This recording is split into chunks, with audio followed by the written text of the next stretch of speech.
दिनै बारग' फाइखि गौथुमनि 18थि रेलिनि गेवलां मेल खुंफुंदों। बाक्सा जिल्लानि आथियाबारियाव सानसेनि हाबाफारिजों खुंनाय हाबाफारियावनो आसामनि मन्थ्रि रन्जित कुमार दासआ बाहागो लायो।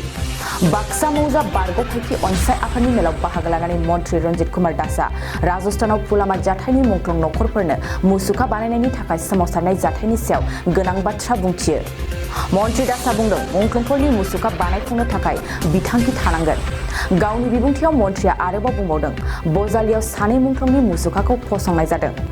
बे मेलावनो मन्थ्रि रन्जित कुमार दासआ बारग' फाइखिफोरनि मावख' लुफुंनो थाखाय 2 लाख रां अनसुंथाइ होनायनि बाथ्राखौबो फोसावदों। আমাৰ বাক্সা মৌজা প্ৰাক্তন শনিসন্থাৰ এটা ইয়াতে আছে আৰু তেওঁলোকে প্ৰতি বছৰে বাৰ্ষিক অনুষ্ঠান অনুষ্ঠিত কৰি আহিছে আৰু যিহেতু মই প্ৰাক্তন সৈনিকসকলক যিহেতু অগাধ শ্ৰদ্ধা আৰু সন্মান কৰোঁ, কাৰণ কিয় দেশৰ নিৰাপত্তাৰ কামখিনি যদি কৰে সেইখিনি আমাৰ সৈনিকসকলে কৰে। গতিকে সেই সৈনিকসকলৰ লগত আমি যিকোনো সময়ত আমি তেওঁলোকক সন্মান প্ৰদৰ্শন কৰাটো নৈতিক দায়িত্ব আৰু তেওঁলোকক উৎসাহ প্ৰদান কৰাৰ কাৰণে মই ইতিমধ্যে আগতেও সৰভোগৰ যি বৰনগৰ প্ৰাক্তন সৈনিকসন্থা আছে তেওঁলোকৰ লগতো প্ৰতি বছৰে মই তেওঁলোকৰ কাৰ্যসূচীত অংশগ্ৰহণ কৰিছিলোঁ।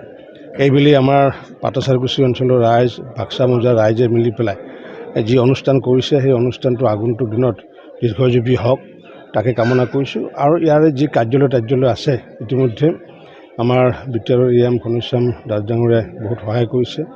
আমাৰ মন্ত্ৰী যি ব্ৰহ্ম ডাঙৰীয়াকো কম মই সহায় কৰাৰ কাৰণে আৰু ময়ো পাটাচাৰকুছিৰ বাকী ৰাইজৰ পৰা 2 লাখ টকা সংগ্ৰহ কৰি পেলাই মই ইয়াতে প্ৰদান কৰিম বুলি আজি ইতিমধ্যে কৈছোঁ।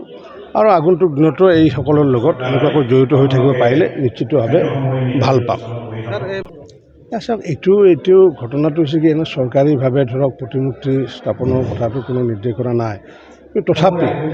তথাপি এইটো নিজৰ অঞ্চলত থকা যিসমূহ জনপ্ৰতিনিধি আছে তেওঁলোকৰ ওপৰত নিৰ্ভৰ কৰে। যেনেকুৱাকৈ আমাৰ বজালী অঞ্চলত 2গৰাকী ভাৰতৰ যি আমাৰ স্বাধীনতা সংগ্ৰামৰ 2গৰাকী শ্বহীদ মদন বৰ্মন আৰু শ্বহীদ ৰাউতাৰাম কোঁচ, তেওঁলোকৰ কোনো প্ৰতিমূৰ্তি নাছিলে।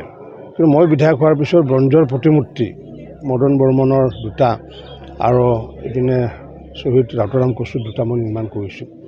অকল সেইটোৱে নহয়, মই অসম আন্দোলনৰ 7গৰাকী শ্বহীদৰো প্ৰতিমূৰ্তি মই নিৰ্মাণ কৰিছোঁ। গতিকে এইটো ডিপেণ্ড কৰে জনপ্ৰতিনিধিসকলৰ সদিচ্ছাৰ ওপৰত। গতিকে এইটো চৰকাৰৰ ভাৱৰ নীতি নিৰ্দেশনাৰ কোনো প্ৰয়োজন নাই। গতিকে কাৰণ কি, এতিয়া চৰকাৰে ভাবে যিহেতু আমাৰ কেইবা হাজাৰ বা কেইবাশ তেনেকুৱা শ্বহীদ হয়, গতিকে এইখিনি নিজৰ স্থানীয় জনপ্ৰতিনিধিসকলে যদি তেনেকুৱা প্ৰতিমূৰ্তি নিৰ্মাণৰ কাম কৰে, কাৰণ তেওঁলোকৰ যিহেতু বিভিন্ন ধৰণৰ সাংসদ উন্নয়ন পুঁজি, বিধায়ক উন্নয়ন পুঁজিকে আদি কৰি বিভিন্ন ধৰণৰ চ'ৰ্চ থাকে, তেওঁলোকৰ সদিচ্ছা থাকিলে তেওঁলোকে নিৰ্মাণ কৰিব পাৰিব।